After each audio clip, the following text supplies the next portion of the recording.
Hi guys, I hope you guys are all right. Welcome to the new episode of this mini vlog. তো আমরা মেলায় গেছিলাম যে just পিছনে দেখো কি বিশাল ভিড় হয়েছিল।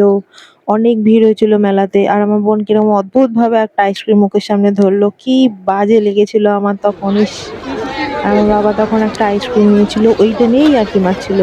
কেমন খেতে? ওর ঠান্ডা লেগেছে, তাও ও মুখের সামনে দিয়ে রাখি। আমাকে দেখে কিরকম জ্বলাচ্ছে দেখেছেন বন্ধুরা? তারপর আমার বাবা আমাকেও খাইয়ে দিল আইসক্রিমটা, দারুণ ছিল। বাবাই নিয়েছিল আইসক্রিম, আমরা খাইনি। সেদিনকে খুব মজা হয়েছে। আর এই দেখো, এই যে উডেন নেম প্লেট গুলো আছে, আমি ভেবেছি আমাদেরও বাড়িতে লাগাবো। এগুলো বেশ সুন্দর দেখতে, কাস্টমাইজ করা যায় নিজের ইচ্ছা মতো, নিজের নাম ঠিকানা সবকিছু দেওয়া যায়। আর মেলাতে গিয়ে যা ভিড় দেখলাম, বাবা রে!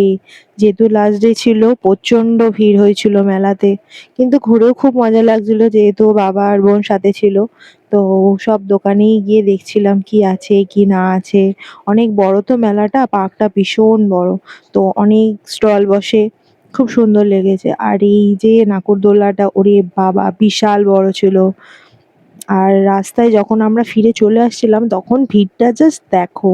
আর এই যে এই জিলিপির দোকানগুলোও তখনও খোলা, রাত্রির তখন ৯টা ৯:৩০ অলমোস্ট।